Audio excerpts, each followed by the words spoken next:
मंचसपुर गांव का सबसे बुद्धिमान व्यक्ति था संपत। ऐसा गांव के लोगों का मानना था, क्योंकि उसके दूर के चाचा विदेश में रहते थे, जिसकी वजह से लोग हर मुश्किल में उसकी सलाह लेते थे। लेकिन हकीकत में वो जितने बड़े बड़े आइडिया लाता, उतनी ही बुरी तरह उन आइडियाज में फंसकर मुसीबत में पड़ जाता। ऐसे ही एक बार बारिश के मौसम में उसने रेडियो पर सुना, भयंकर गर्मी और लू की स्थिति को देखते हुए मौसम विभाग ने एडवाइजरी जारी किया, ज्यादा खतरा हो सकता है। तो अक्लमंदी दिखाते हुए सोचा कि क्यों ना गर्मी से पहले ही इंतजाम कर लूं। अबे अगर छतों पर मिट्टी डाल दे तो घर ठंडा हो जाएगा भाई। वाह, हम घर को शेर की गुफा की तरह बना देंगे यार। संपत ने खुद अपने घर की छत पर 10 बोरी मिट्टी डलवा दी। लेकिन अगले ही दिन तेज बारिश हो गई। मिट्टी गीली होकर घर के अंदर गिरने लगी। चारों तरफ कीचड़ ही कीचड़ नजर आने लगा। अबे यार, आइडिया अच्छा था यार, बस बारिश ने धोखा दे दिया। सर्दियों के बाद जल्दी ही गर्मियों का मौसम भी आ गया। गर्मी के कारण गांव में पानी का संकट था। नल सूख चुके थे, कुएं का जल स्तर नीचे चला गया था और तालाब भी उबल रहा था। गांव वाले बूंद बूंद पानी बचाकर रखते थे, लेकिन संपत को तो अपनी बुद्धिमानी दिखानी थी। गांव के बुजुर्ग रामलाल काका अपनी खाट पर लेटे हुए पसीना पसीना हो रहे थे। उनके पास बैठे थे मुकेश, संपत और पप्पू। गर्मी में सबसे बड़ी समस्या थी बिजली का जाना। रात को जैसे ही सब सोने की कोशिश करते, बिजली गुल हो जाती और पूरा गांव पसीने से तरबतर हो जाता। अब लगता है यार गांव की बिजली भी हमारे साथ गर्मी की छुट्टियां मना रही है यार। सब हाथ पंखे लेकर हवा करने लगे, लेकिन ज्यादा देर तक हवा करना भी मुश्किल था। मेरा पंखा असली खजूर के पत्तों से बना है, इससे ज्यादा ठंडक आती है। अरे असली ठंडक तो बांस की चटाई वाले पंखे से आती है। हमारे समय में मोर पंखी पंखा होता था, वो सबसे बढ़िया था। अबे ये पंखा पुराण सुनाने की जगह कोई मुझे ही हिला दो, है? शायद ठंडक मिल जाए। अरे ये कौन सा जुल्म आ पड़ा है भैया। ऐसी गर्मी तो हमने अपने जमाने में कभी भी नहीं देखी। काका ओ काका, आप हर साल यही बोलते रहते हो। अरे पगले, पहले वाली गर्मी में और इस वाली गर्मी में जमीन आसमान का फर्क है बे। पहले सूरज इज्जत करता था, अब तो सीधा चमड़ी झुलसाने पे उतर आया है। हाँ चाचा, गांव के बच्चे जो दिन भर खेतों में खेला करते थे, अब नीम के पेड़ की छांव में दुबके पड़े हैं। कोई भी बाहर जाने की हिम्मत नहीं कर रहा। गांव में पानी का संकट इतना बढ़ गया है कि अब लोग चोरी चोरी दूसरों के घरों से पानी चुराने लगे। अरे ये तो बड़ी बुरी बात है यार। वैसे मैंने भी सुना है कि कल कोई आधी रात को पड़ोसी के नल से पानी भर रहा था और कोई गुपचुप जाकर दूसरे के घड़े से लोटे लोटे पानी निकाल रहा था। इसका ना बंदोबस्त करना ही पड़ेगा, बता रहा हूँ। पड़ा पड़ा सोता ही रहेगा कि पानी की व्यवस्था करेगा, मूर्ख कहीं के। अरे माँ, तुम समझती क्यों नहीं हो? मुझ पर सारे गांव की जिम्मेदारी है, समझा करो। ठीक है, तो मैं प्यासी ही मर जाती हूँ। सुबह पानी के टैंकर से सबने पानी भर लिया, पर तू आलसी सोता रहा। अरे अगर मैं रात के अंधेरे में चोरी चोरी पानी भर लूं तो कोई पकड़ेगा ही नहीं है।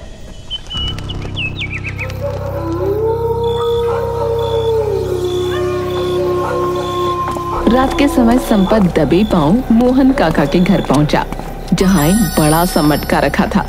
उसने धीरे से लोटा डाला ही था कि अचानक संपत का पैर फिसला और वो मटके के साथ खुद भी फिसलकर कीचड़ में गिर पड़ा।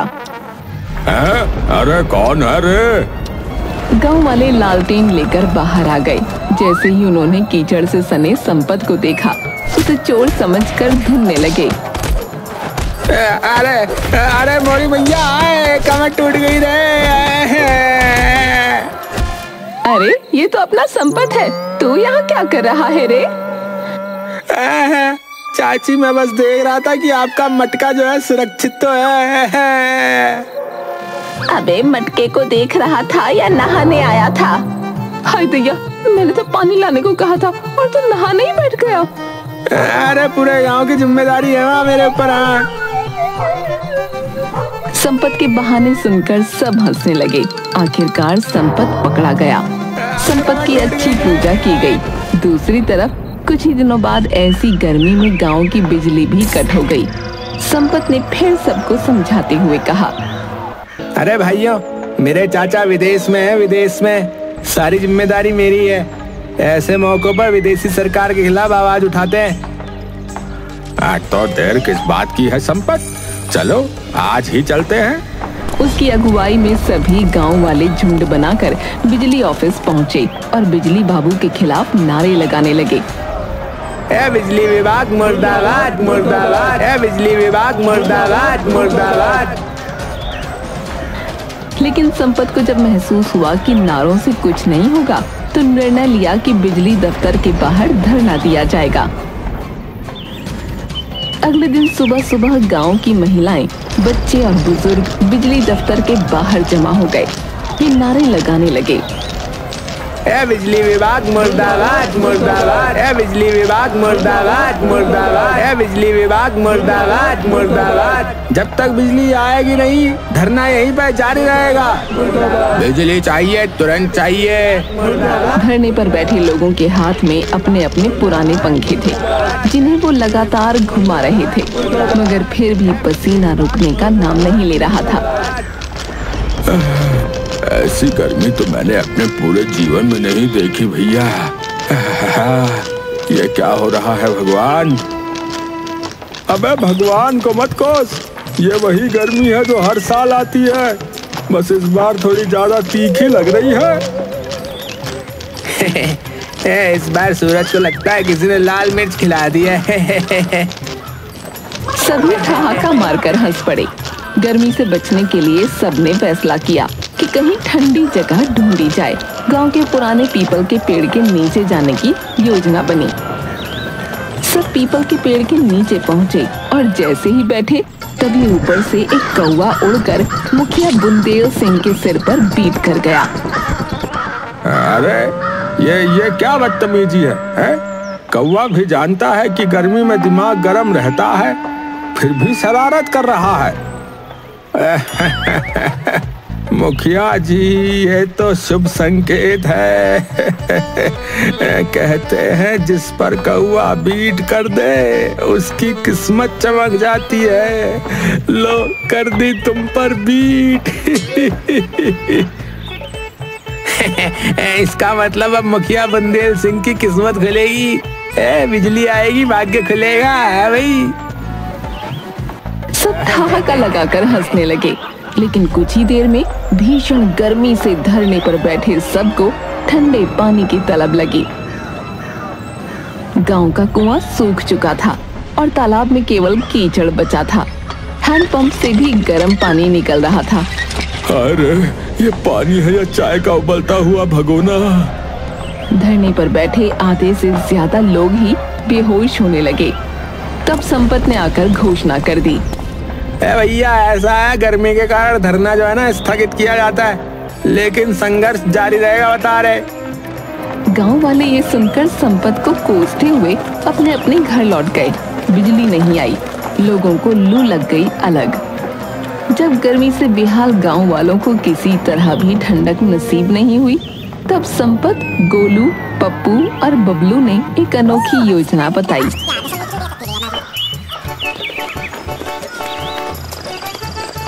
ये देखो भाई, शहर में लोग ना फ्रिज में ठंडा शरबत बनाते हैं, समझे?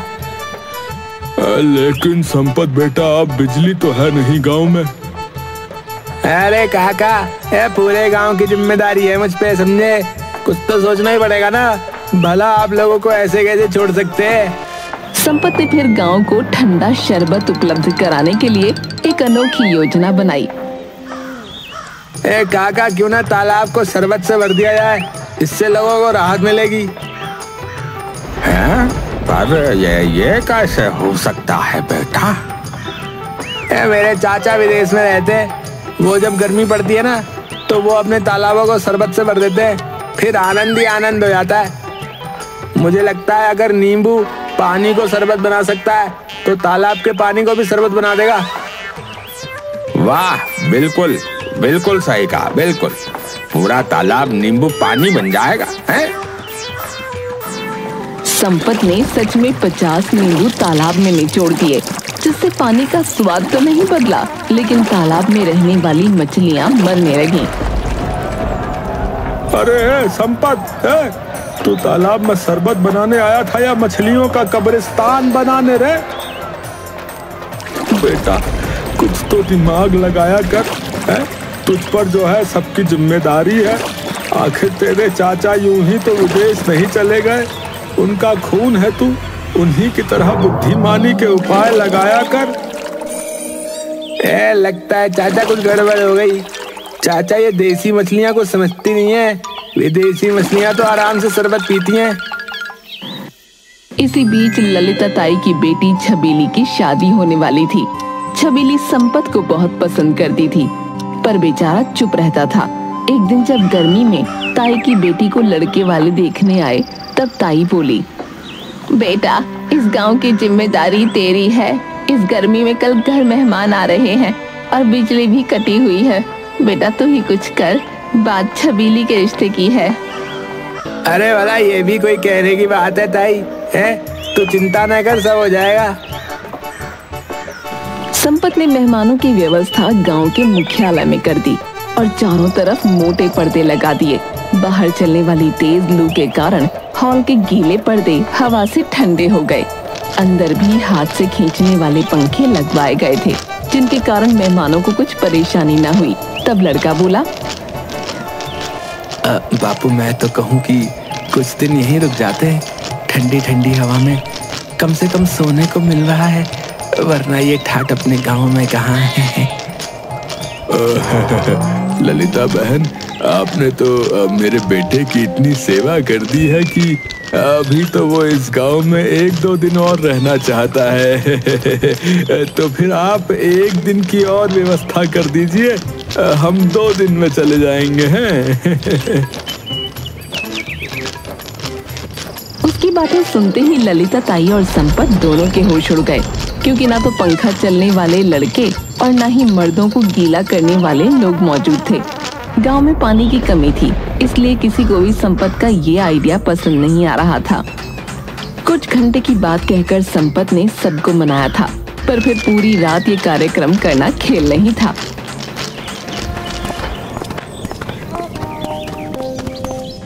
अरे बेटा संपत, अब क्या होगा? कहीं बेटे की शादी टूट तो नहीं जाएगी? कुछ करना होगा। अरे ललिता बहन, ये भी तो सोचो, एक तो गांव वालों ने बेटे की शादी के नाम पर अपने घर से थोड़ा थोड़ा पानी दिया था ताकि कुछ घंटे गुजर जाएं। अब पूरी रात के लिए भला वो पानी कहाँ से देंगे? हे राम, फिर तो ये रिश्ता टूटा ही समझो। अरे ललिता, बगल में लड़का और शहर में ढिंडोरा वाली बात क्यों करती हो? अरे अपने संपत में क्या कमी है? छबीली की शादी संपत से क्यों नहीं कर देती? अरे रामू जी, मैं तो ये सोच रही थी कि ये बहुत बढ़िया रहेगा। अब तो संपत ही मेरी नैया पार लगाएगा। तब तक लड़के वाले जाकर ललिता ताई से कहते हैं, अरे बहन जी, ये कमरा आज कैसा बन गया? कुछ देर पहले तो यहाँ जन्नत थी, अब ये तंदूर नजर आ रहा है। अरे समधी जी, अब आपकी इज्जत इसी में है कि आप अपनी इज्जत बचाकर चले जाएं। हमने अपनी बेटी के लिए दूसरा लड़का ढूंढ लिया है। हमें आपके घर अपनी बेटी नहीं भेजनी। अब तो यहाँ से आप 9-2-11 ही हो जाइए। लड़के को रामू काका की बात सुनकर बड़ा गुस्सा आया, वहाँ से चला गया।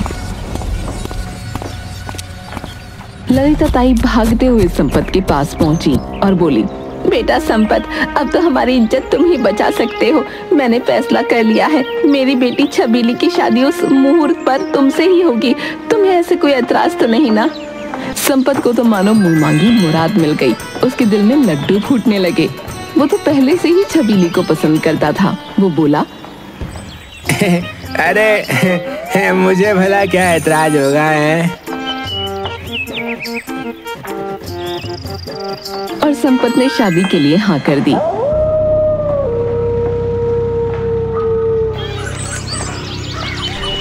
और शादी वाले दिन बारात निकलने से पहले संपत के चाचा ने माथे से पसीना पोंछते हुए गरजते हुए कहा, बारात नहीं निकलेगी, हाँ नहीं निकलेगी।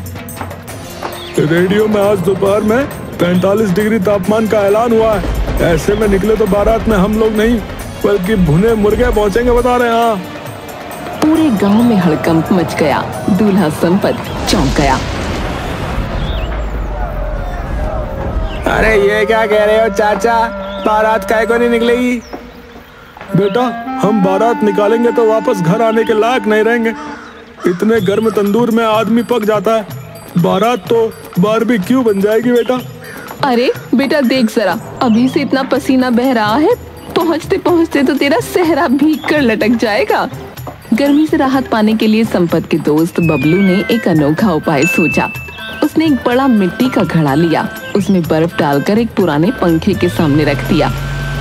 हेलो चाचा, आप ठंडे हो जाओ, अब ये बना हमारा देसी कूलर, अब बारात ले चलो ना। कुछ देर राहत मिली पर नतीजा वही टाई टाई फिर। हलवाई अलग परेशान हो रहे थे। गर्मी की वजह से रसगुल्ले रस में बदल रहे थे और गुलाब जामुन सूख कर काले पड़ रहे थे। मैं तो जाऊंगा, छबीली मेरा इंतजार करती होगी। बापू बारात कैसे नहीं निकलेगी बता रहा हूँ। अरे घन चक्कर ज्यादा आशिक मत बन। हाँ, छबीली अब तक धूप में कबीली बन चुकी होगी। बे आया बड़ा कहीं का। मुझे ही कुछ करना पड़ेगा। हाँ, तू ही बोलता है ना कि सारे गांव की जिम्मेदारी तेरी रहती है, तो इस शादी की भी जिम्मेदारी तेरी ही हुई, समझा? अब बता क्या करें? बुरा मत मानो चाचा, तो एक बात कहूँ, अगर घोड़ी को गीले कपड़े से ढक दे तो शायद वो गर्मी बर्दाश्त कर ले। संपत की बात सबको ठीक लगी। संपत को घोड़ी पर बैठाकर जैसे ही घोड़ी पर पानी डाला गया, गर्मी में परेशान पानी से भीगी घोड़ी बिदक गई और सीधा भाग निकली। कुछ ही दूर पर दूल्हा संपत भी पड़ा नजर आ रहा था और चाचा जी भी घोड़ी को पकड़ने के चक्कर में खुद अपनी धोती को फंसाकर चारों खाने चित्त हो गए। किसी तरह उन्हें घर लाया गया और उस दिन उन्हीं की बात होती रही। अगले दिन सभी औरतें बातें करने लगी। अरे यहाँ जो कुछ हुआ सो हुआ। बहनों, सुना है गांव में पानी की इतनी किल्लत हो गई है कि लोगों को घंटों लाइन में लगना पड़ता है। लेकिन कुछ लोगों ने नया तरीका निकाल लिया, वे नल के पास ही चटाई बिछाकर बैठने लगे हैं। अरे तो फिर हमें देर नहीं करनी चाहिए। फुलवा चाची, ललिता ताई और संपत की अम्मा ने नल के पास अपनी अपनी जगह पक्की कर ली। सुबह से शाम तक वहीं बैठकर वे नल पर आने वाले हर इंसान की खबर लेती।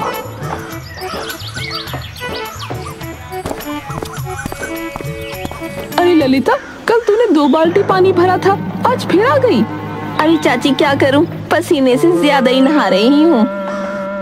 गोलू और पप्पू ने सोचा कि वे भी अपनी बारी जल्दी लेंगे। उन्होंने वहां आकर अपना तौलिया डाल दिया ताकि लगे कि उनकी जगह पक्की है। लेकिन जब वो 2 घंटे बाद लौटे तो उनका तौलिया गायब था और उसकी जगह रामलाल काका की लुंगी टंगी थी। अरे ये हमारी जगह थी। अबे, पानी की लाइन में पहले आओ और पहले पाँव चलता है, समझे? इसी तरह गर्मी के कहर को सहते हुए गांव वालों ने अचानक एक दिन देखा कि आसमान काले काले बादलों से भर गया है। जोरदार बरसात होने वाली है, जिसके साथ ही सभी गांव वाले अपने हर दुख सुख को भूलकर नहाने लगे। बरसात का मौसम शुरू हो गया था।